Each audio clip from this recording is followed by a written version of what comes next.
नमस्ते, तपाईँ राजन जोनमा हुनुहुन्छ र तपाईँले विदेशसँग सम्बन्धित कुराहरू सिकिरहनु भएको छ यो भिडियोमा र यो च्यानलमा। र मैले यसभन्दा पहिला वैदेशिक रोजगार विभागको डोफे वैदेशिक रोजगार प्रणालीमा कसरी तपाईँको पासपोर्ट रजिस्टर गर्ने अथवा दर्ता गर्ने भनेर सिकाएको थिएँ। त्यो भिडियो तपाईँले हेरिसक्नुभयो होला।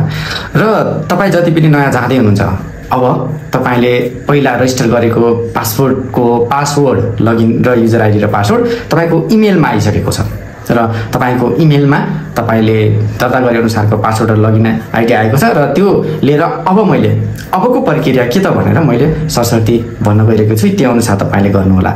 यदि तपाईँले यो अनुसार गर्नुभयो भने तपाईँलाई तपाईँको आफ्नो ओटिपी, तपाईँलाई आफ्नो पासवर्ड, आइडी सबै कुरा तपाईँको हातमा नै एक्सेस हुन्छ र तपाईँले अरूलाई मेरो पासवर्ड के हो भनेर सोधिरहनु पर्दैन। Man power, cyber, photo studio होइन यस्तो चिजहरूलाई यस्तो ठाउँमा तपाईँले दिइरहनुहुन्छ, त्यहाँ तपाईँले सोधिरहनु परेन। र तपाईँले अब तपाईँको आफ्नो इमेल चेक गर्नुहोस् र इमेलमा तपाईँको पासवर्ड र आइडी आएको छ। र यो जति पनि भनिरहेको छु नयाँलाई भनिरहेको छु, जसले पहिलोपटक पासवर्ड तपाईँको पासपोर्ट वैदेशिक विभागको डोफेमा दर्ता गर्नुभएको छ, उहाँहरूको आइडी पासवर्ड इमेलमा आएको छ। अब तपाईँले डोफे सर्च गरेर गुगलमा गएर त्यहाँ पहिलो लिङ्कमा गइसकेपछि तपाईँले त्यहाँ एउटा म्यान पावरको लागि हुन्छ र एउटा इन्डिभिजुअल तपाईँको लागि हुन्छ अथवा व्यक्तिगत लागि हुन्छ। व्यक्तिगत बक्समा गएर तपाईँले यसरी तपाईँले आफ्नो आइडी र पासवर्ड त्यहाँ राख्नुहोस्। तपाईँले आफ्नो लगइन गरेर तपाईँले जब त्यो खोल्नुहुन्छ होम पेज भेट्छ। त्यो भेटिसकेपछि तपाईँले आफूले पहिला के डकुमेन्ट तयार गर्ने म त्यो भन्छु। सर्वप्रथम तपाईँले एउटा पासपोर्ट साइजको फोटो खिचेर राख्नु होला, जुन फोटोको साइज 3 MB भन्दा सानो हुनुपर्ने हुन्छ र फोन नम्बर राख्नु होला एउटा तपाईँको। र त्यसपछि याद गर्नु होला र अथवा टिपेर राख्नु होला तपाईँलाई चाहिने चिज। त्यसपछि तपाईँको स्थायी अस्थायी दुईटै ठेगाना, तपाईँ पहिला कहाँ बस्नुहुन्थ्यो अथवा कहाँ जन्म हो र नागरिकता अनुसार कहाँ छ र अहिले कहाँ बस्दै हुनुहुन्छ, अथवा त्यो पनि भएन भने तपाईँको एउटै ठेगाना राख्दा पनि हुन्छ, जुन थाई ठेगाना हुन्छ तपाईँको त्यो राख्दा पनि भयो है। त्यसपछि तपाईँले अर्को गर्नुपर्ने हुन्छ ब्याङ्क डिटेल। ब्याङ्क डिटेलमा के चाहिन्छ भने तपाईँलाई कुन ब्याङ्कमा खाता खोल्नु भएको छ र त्यसको ब्याङ्क अनि खाता नम्बर, तपाईँको नम्बर, खाता ब्याङ्क एकाउन्ट नम्बर चाहिन्छ। त्यसपछि गएर तपाईँ कसको नाममा छ त्यो, तपाईँको नाममा, आफ्नो बहिनीको भाइको नाममा अथवा बाबा आमाको नाममा त्यो चाहिन्छ र आफ्नै नाममा भएको अझ राम्रो। त्यसपछि यदि आफ्नो नाममा छैन भने तपाईँले फ्यामिलीको नाममा पनि ब्याङ्क एकाउन्टको डिटेल चाहिँ जम्मा गरेर राख्नुहुन्छ। अनि तपाईँले त्यो ब्याङ्क एकाउन्ट सहितको डिटेल भएको चेकको एउटा फोटो, त्यो चाहिँ 3 MB भन्दा सानो एउटा फोटो खिचेर राख्न तयार राख्नु होला। अनि त्यसपछि गएर आफ्नो फ्यामिलीको बारेमा नम्बर, फ्यामिलीको बुवा मम्मीको नाम होइन, अनि उहाँहरूको एड्रेस, थाई एड्रेस, त्यस्तो कुराहरू चाहिँ कलेक्सन गरेर राख्नु होला, अथवा थाहा पनि हुन्छ त्यो कुरा त कतिपय कुरा होइन। त्यसपछि तपाईँले त्यति गर्दै जानुभयो भने पर्सनल इन्फर्मेसन, फ्यामिलीको इन्फर्मेसन र तपाईँको एकाडेमिक ट्रेनिङको सबैको जानकारी जे छ तपाईँले त्यो चाहिँ त्यहाँ फर्म फिलअप गर्दै जानु होला। र त्यो गइसकेपछि फर्म फिलअप गर्नुपर्ने हुन्छ, त्यो विवरण चाहिँ रेकर्ड गरेर राख्नु होला। अब हामीले त्यो कसरी गर्ने म यहाँ भन्दै जानेछु। मोबाइलको यो क्रोम ब्राउजरमा जानुहोस् र क्रोम ब्राउजरमा गइसकेपछि डोफे भनेर सर्च गर्नुहोस् र डोफे भनेर सर्च गरिसकेपछि अहिले हाम्रो यो dofe.gov.in ह्याक भएको छ। यसमा चाहिँ तपाईँले डाइरेक्ट न्यू इन्डिभिजुअल लगइन अथवा लगइन भनेर पनि भेट्नुभयो भने तपाईँलाई एकदम सजिलो हुन्छ। नत्र तपाईँले मैले यहाँ देखाएको जस्तो यस्तो चाहिँ तपाईँको आउँछ, एउटा ग्रीन कलरको एउटा ब्लू कलरको आउँछ। र यो ब्लू कलरको चाहिँ हामीले पर्सनल, तपाईँलाई मैले जे अहिले भन्नु खोजिरहेको छु, जुन भिडियो बनाइरहेको छु त्यो भिडियोको लागि यो ब्लू कलरमा जानु होला। र यो चाहिँ ग्रीन कलरको चाहिँ संस्था अथवा म्यान पावर कम्पनीहरूको लागि मात्रै हो यो। र लगइनमा गइसकेपछि तपाईँले यो ब्लू कलरको लगइनमा जानु होला र ब्लू कलरको लगइनमा गइसकेपछि तपाईँले यहाँ तपाईँले आफ्नो पासपोर्ट हान्नु र पासपोर्ट हानिसकेपछि तपाईँले त नेक्स्ट गर्नु। नेक्स्ट गरिसकेपछि तपाईँले यहाँ अघि मैले भने जस्तो तपाईँको इमेलमा एउटा पासवर्ड गइसकेको हुन्छ भनेको थिएँ नि, त्यो चाहिँ तपाईँले यसरी पासवर्ड हान्नु होला। र पासवर्ड हानिसकेपछि तपाईँले साइन गर्नु र गरिसकेपछि यस्तो खुल्छ। यस्तो खुलिसकेपछि यो तपाईँको ड्यासबोर्ड हो र अगाडिको होम पेज हो। र यसमा तपाईँले विशेष गरेर मैले यहाँ भन्न खोजेको चाहिँ तपाईँले यो काम चाहिँ गर्नुभयो भने तपाईँलाई सजिलो हुन्छ, जुन भ्यू एडिट प्रोफाइल भनेर तपाईँले यहाँ अहिले प्रोफाइल तयार पार्दै हुनुहुन्छ आफ्नो है।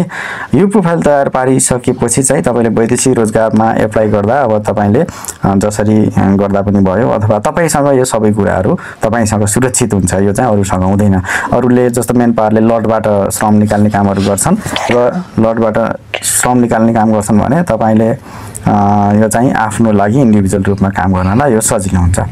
र त्यस्तो कन्डिसनमा तपाईँले भ्यूमा गएर यसरी क्लिक गर्नुहोस् र यसमा तपाईँको डिटेलहरू अटोमेटिक पासपोर्ट बनाउँदा भरेको कुराहरू अटोमेटिक आइरहेको हुन्छ र त्यो कुराहरू पासपोर्ट भिजाबाट जति तपाईँको अटोमेटिक आउँछ त्यो कुराहरू यहाँ हुन्छ। जस्तो यहाँ तपाईँले केही कुराहरू चेन्ज गर्न छ भने तपाईँले चेन्ज गर्न सक्नुहुन्छ होइन, यस्तो कुराहरू चेन्ज गर्न सक्नुहुन्छ र तपाईँले यहाँ मेल फिमेल यो सबै कुरा हुन्छ। तपाईँको यहाँ फोटो हुँदैन, यहाँ लगेर अपलोड गर्नु होला र अपलोड गरिसकेपछि यहाँ तपाईँको अघि मैले देखाएको जस्तो पर्मानेन्ट एड्रेसहरू, त्यसपछि गएर टेम्पोररी के हो, अनि तपाईँले यो कुराहरू थप्दै आफ्नो फोन नम्बर, आफ्नो इमेल नम्बर होइन यो राख्दै जानुपर्ने हुन्छ। यहाँ सिटिजनसिप नम्बरहरू भयो र अहिले तपाईँलाई एकदमै अनिवार्य गराएको छ यो नेसनल आइडी कार्ड नम्बर।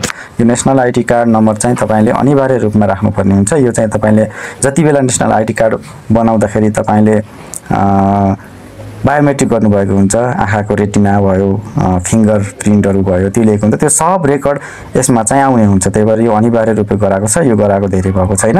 यो चाहिँ तपाईँले यसमा तपाईँले अनिवार्य रूपमा एनआइडी अथवा नेसनल आइडी कार्ड राख्नुपर्ने हुन्छ। यति गरिसकेपछि तपाईँले नेक्स्ट गर्नुहुन्छ र नेक्स्ट गरिसकेपछि यो मैले अहिले भनेको जस्तो ब्याङ्कको डिटेल तपाईँलाई राख्न भनेको थियो त्यो डिटेलहरू राख्नुपर्ने हुन्छ। यो डिटेलहरू यहाँ भर्ने, यसरी नाम सबै कुराहरू भर्ने र यहाँ त मैले फोटो खिचेर राख्न भनेको चेक यो चाहिँ अपलोड गर्ने। यहाँबाट अपलोड गरिसकेपछि अनि यसलाई नेक्स्ट गर्ने र यसरी नेक्स्ट गर्दै गइसकेपछि यहाँ चाहिँ फ्यामिलीको इन्फर्मेसन, यो फ्यामिलीको इन्फर्मेसन भनेको परिवारको यो चाहिँ स्टार लागेको जति तपाईँले अनिवार्य रूपमा यो सबै फर्म फिलअप गरेर नेक्स्ट गर्नुपर्ने हुन्छ। र यो नेक्स्ट गरिसकेपछि तपाईँले अहिले मैले भने जस्तो पर्सनल इन्फर्मेसन होइन, त्यसपछि ट्रेनिङ इन्फो, एकाडेमिक इन्फो भनेर यो तपाईँले यो सबै कुराहरू भर्नुपर्छ र यो सबै कुरा भरिसकेपछि तपाईँ ड्यासबोर्डमा क्लिक गरिसकेपछि अगाडिको ड्यासबोर्ड पेज आउँछ र यो तपाईँले भरेर सकिन्छ। र त्यसपछि बाँकी तपाईँले जुन देशमा एप्लाई गर्नुहुन्छ त्यसको लागि यो एप्लाई फर वर्क पर्मिट भनेर यसमा क्लिक गरेर अगाडि बढ्न सक्नुहुन्छ र तपाईँ कुन देशमा जान लागेको भनेर नयाँ कुन देशमा जान लागेको भनेर कम्पनीको डिटेल, त्यसपछि गएर कम्पनीको नाम, कुन देशमा जान लागेको, ती सबै कुरा अब फिलअप गर्नुपर्छ। या भिजा नआउँदै यहाँ चाहिँ भिजा अनिवार्य हाल्न भनेको छ, भिजा नआउँदै खास यो भर्नुपर्ने हुनाले यहाँ चाहिँ 1 2 3 4 जे राखेर भर्दा पनि हुन्छ र पछि जब भिजा आउँछ भिजामा भएको नम्बर यहाँ तपाईँले अपडेट गर्न सक्नुहुनेछ। त्यसपछि यहाँ तपाईँले सोसल सेक्युरिटी फन्डको यहाँ एसएसआइडी आएर बसेको हुन्छ, 1 मन्थको अहिले 2596 रुपियाँ हुन्छ र यसमा तपाईँले कुनै भाइलेट अथवा यही सेवा खल्तीहरूले गर्दा केही सर्भिस चार्जहरू काट्न सक्छन्, 4 रुपियाँ 5 रुपियाँ 10 रुपियाँसम्म काट्न सक्छन्। त्यति गरिसकेपछि तपाईँले नेक्स्ट गर्न दिनु होला र नेक्स्ट गरिसकेर अपलोड गर्ने ठाउँ आउँछ। त्यो ठाउँ आइसकेपछि यसलाई डकुमेन्ट अपलोड गर्नुभन्दा पहिला ड्यासबोर्डमा क्लिक गरिसकेपछि तपाईँको यहाँ यसरी तपाईँको नयाँ चिजहरू यसरी अपडेट भएर आउँछ। यो अपडेट भइसकेपछि तपाईँले यसलाई बन्द गरिदिनु होला। बाँकी तपाईँको भिजा जुन देशबाट आउँछ त्यो देश अनुसार अगाडि बढ्नु होला र मेन पावरले भने उसले लट अनुसार सबै कुरा अपडेट गरिदिरहेको हुन्छ। तपाईँलाई भिडियो कस्तो लाग्यो, जस्तो लाग्यो त्यस्तै प्रतिक्रिया दिन नभुल्नु होला।